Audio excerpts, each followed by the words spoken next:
ॐ नमः सिद्धेभ्यः। ॐ नमः सिद्धेभ्यः। देवों के भी देव रहे वे, 46 गुण के दारे। उत्तम गतिवा शिव के करता, मंगलकारी उपकारी। अति सुंदर तन निर्मल जिनका, 1008 लक्षण। शुभ कर सुंदर मन हर जिनवर, सदा नमन हो मम छन छन। शुभ कर सुंदर मन हर जिनवर, सदा नमन हो मम छन छन। शांति छवि मूर्त है गुरुवर, वीर प्रभु बर सम लगते। स्वार्थ त्याग कर बने दिगंबर, आत्म ध्यान में रत रहते। भव्यों को सन्मार्ग दिखाकर, धर्म ध्यान में नित रहते। हे आर्ज में गुरु तब सम बनने, शत शत वंदन हम करते। हे आर्ज में गुरु तब सम बनने, शत शत वंदन हम करते। बोले देवाधिदेव श्री आदिनाथ भगवान की, मूलनायक श्री अतिशयकारी शांतिनाथ भगवान की, वर्तमान शासक नायक श्री महावीर भगवान की, अहिंसा परमो धर्म की, संत श्रीमणि आचार्य भगवंत श्री विद्यासागर जी महामुनिराज की, परम पूज्य मम दीक्षा प्रदाता अध्यात्म योगी वात्सल्य मूर्ति आचार्य भगवंत श्री आर्य सागर जी महामुनिराज की, 3 करोड़ मुनिराजों की वंदनीय आर्य रत्न 105 प्रतिभामती माता जी की जय। सदर्भ आज आप लोगों के बीच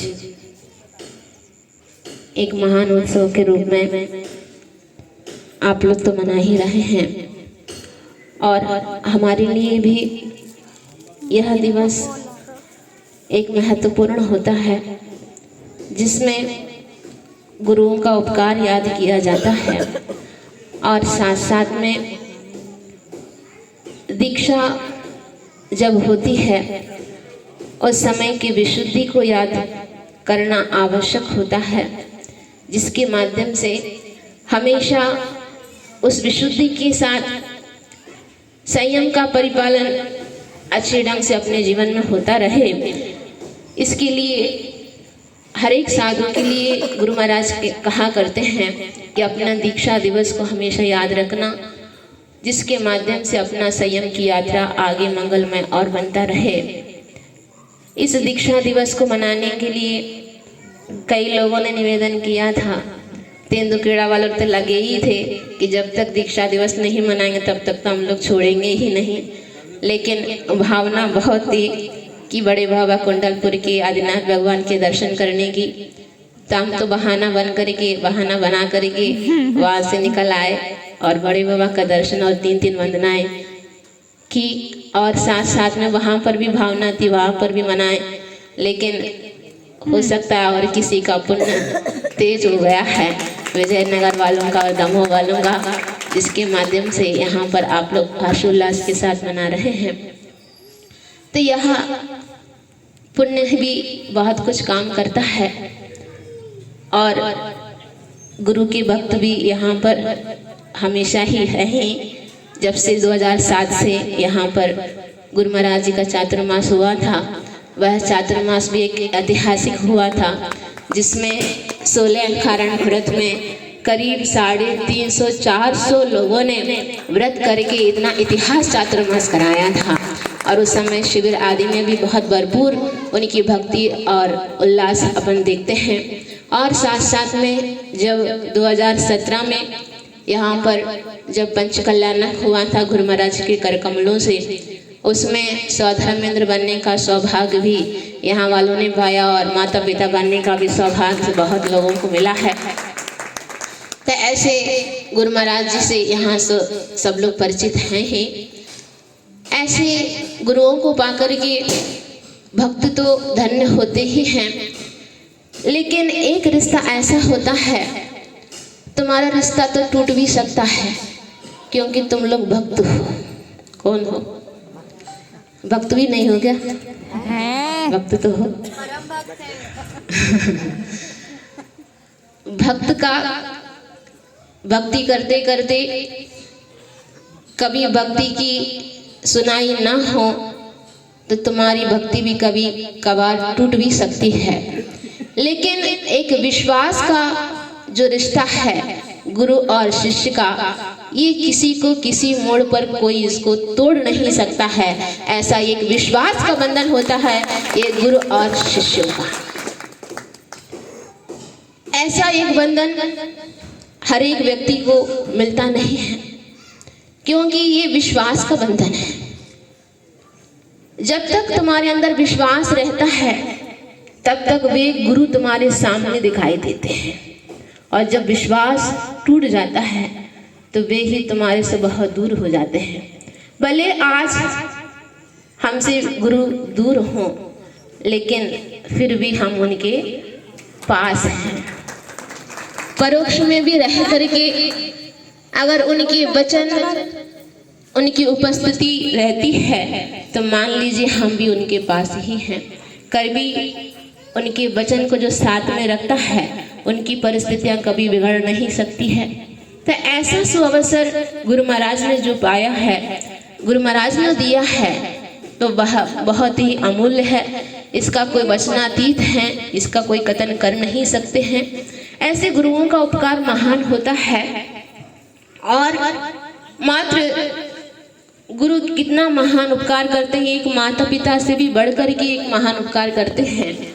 चाहे वो भाई बंधु भी नहीं किए हों, चाहे वो माता पिता भी, मात्र उन्होंने तो एक शारीरिक जन्म दिया है। किसका दिया?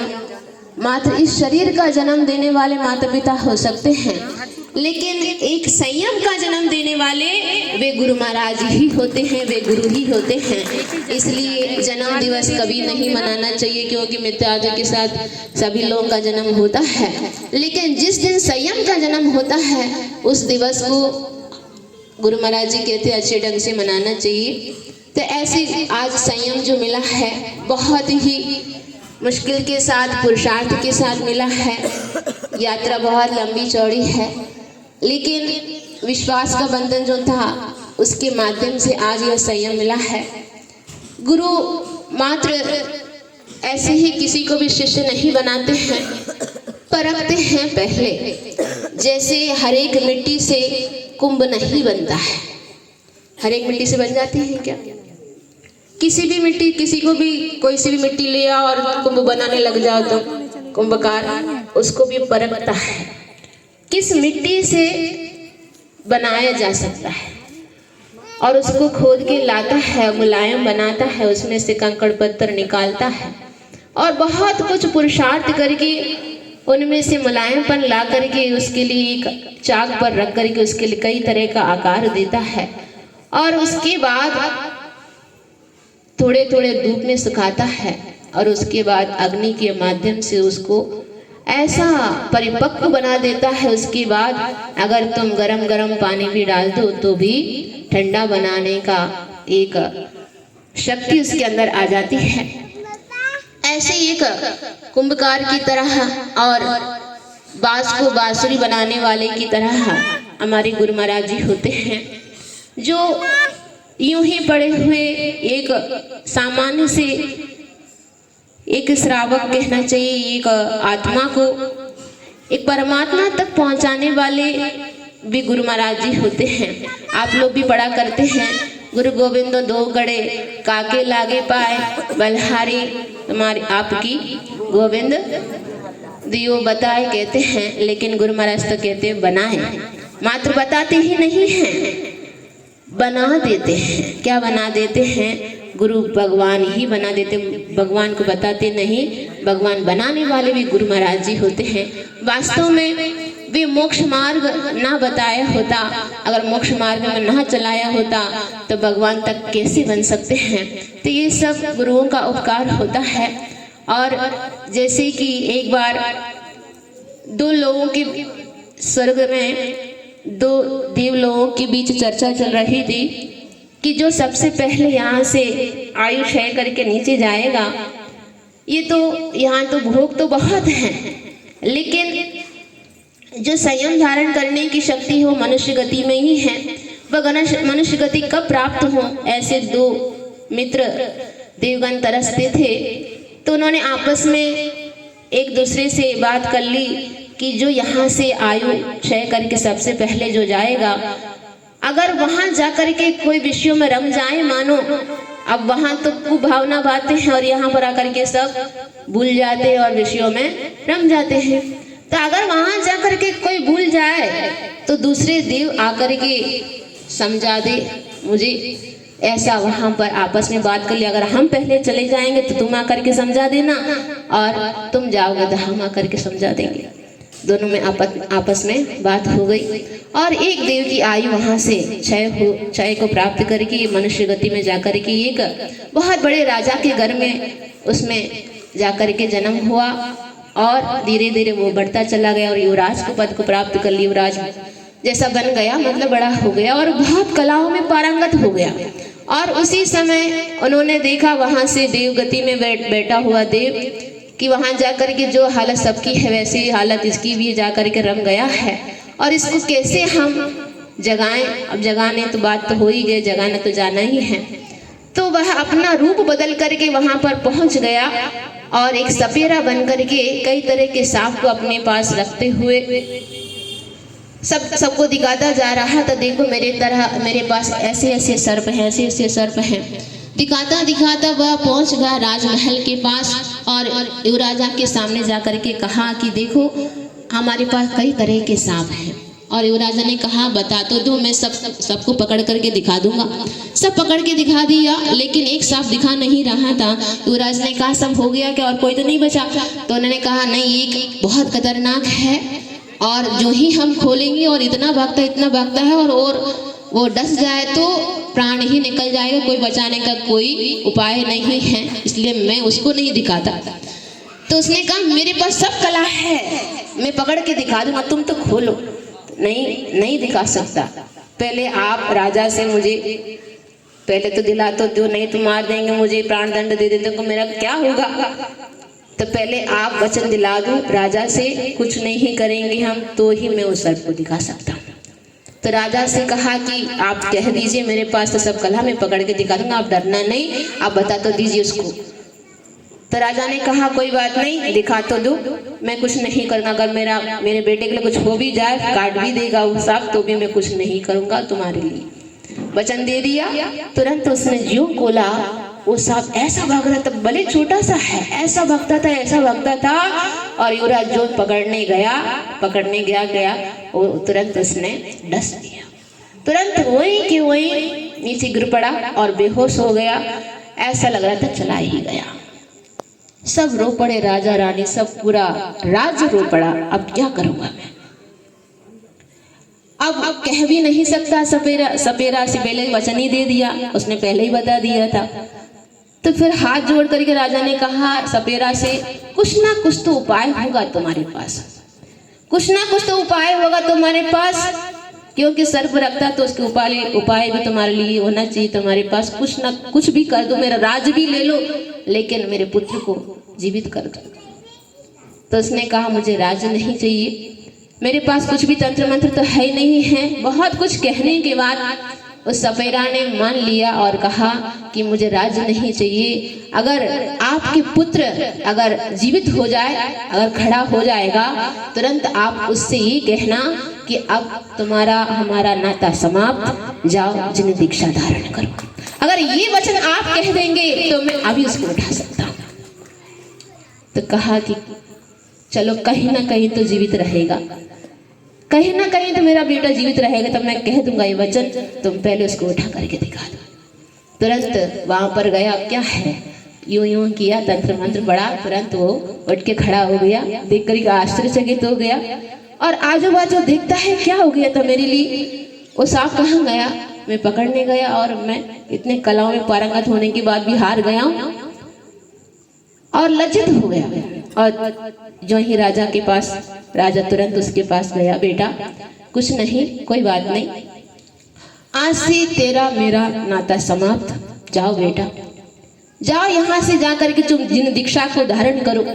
जो ही ये वचन कहा, तुरंत बेटा सोचने लगा, ये क्या है, मैंने जो पूर्व भाव में भावना भाई थी, आज पिताजी को कैसे मालूम पड़ गया है और मैं कैसे रम गया हूँ यहाँ पर। और तुरंत अपना पूरा जाति स्मरण हो गया, पूरा उसने जान लिया और तुरंत पैर छुआ और चला गया गुरु महाराज जी के पास जाकर के, वहां पर वस्त्राभूषण त्याग दिया और मुनिराज बन गया, युवराज। अब तुरंत उन्होंने असली रूप दिखा दिया, किसने, सपेरा ने। देखो मेरा रूप, मैं सपेरा नहीं हूँ, मैं कौन हूँ, मैं एक देव हूँ। तुरंत वो भी समझ गया कि जिसने हम आपस में बात किए थे, तुम विषयों में रम गए थे, तो तुम्हारे लिए जगाने मैं सपेरा बन करके आया हूँ तुम्हारे पास और तुम्हारे लिए मैंने जगा दिया। लेकिन अब मुझे कौन जगाएगा, अब आप तो निराज बन गए, लेकिन मैं देवगति से कहीं मनुष्य गति में आकर के जन्म ले लिया, तो मुझे कौन जगाएगा। तो निराज ने कहा, कोई बात नहीं, तुम जहां कहीं भी जाकर के जन्म लोगे, मैं वहां तक विहार करूंगा और वहां आकर के तुझे जगा दूंगा, मैं चिंता नहीं करना तुम। तो ऐसे ही वहां पर जाकर के जगाया होगा। लेकिन इस कथानक को हम इसलिए कह रहे हैं कि जहां पर गुरु महाराजों का आना कठिन होता है, गुरु महाराजों का दर्शन कठिन होता है, ऐसे एक प्रदेश में जाकर के गुरु महाराज ने, दक्षिण प्रांत में कोई महाराज नहीं जाते हैं जहाँ पर गुरुओं का दर्शन दुर्लभ हो जाता है, ऐसे तमिलनाडु प्रदेश तक अगर दक्षिण का दरवाजा किसी ने खोला है तो गुरु महाराज ने ही खोला है। अगर गुरु महाराज जी आज वहां पर ना गए होते तो आज धर्म का एक अक्षर भी ना जानते होते वहां के लिए। तो ये सब गुरुओं का देन है। तो वहां पर दक्षिण प्रांत में आकर के उन्होंने 7 साल तमिलनाडु प्रदेश में रह करके, जहाँ पर खान पान अलग है, जहाँ की भाषा अलग है और जहाँ पर जैन सबसे कम होते हैं, ऐसे प्रदेशों में रह करके 7 साल तक उन्होंने ऐसी धर्म की घंटा बजाई, आज इतिहास बन करके रह रहा है। और जब भी गुरुओं को याद करते हैं, सबसे पहला प्रथम गुरु अगर हैं तो वे आर्जन सागर गुरु महाराज जी ही रहेंगे, क्योंकि उनकी चर्या, क्योंकि उनके गुरु भी महान हैं। जो आज अगर आचार्य विद्यासागर जी महाराज जी ना होते तो आज इतने सारे रत्न कहाँ से निकलते हैं। अगर बुंदेलखंड में इतने सारे रत्न भरे हुए तो उन सबको निकाला तो किसने निकाला।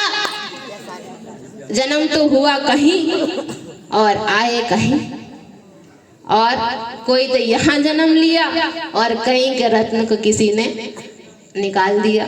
तो ऐसे उपकार होता है, जन्म भले कहीं भी हो, लेकिन उपकार करने के लिए अपना पुण्य उदय से गुरु भी मिलते हैं। ऐसे हम लोगों का भी एक परम सौभाग्य है कि तमिलनाडु प्रदेश में इतने दूर महाराज जी आकर ये जो एक अक्षर भी नहीं जानते थे, मंदिर भी नहीं जाते थे, ऐसे ऐसे लोगों को आज संयम पद पे आगे करके उन्होंने दीक्षा तक प्रदान कर दी है। ऐसे महान उपकार कभी भी भूल नहीं सकते हैं, ऐसे उपकारों को कभी चुका भी नहीं सकते। पूरा जीवन भी अपन अर्पण कर दे, पूरा जीवन भी अपन उनके लिए प्राण भी दे दे, तो भी ये सब उनके लिए, उन उपकारों के लिए कम ही है।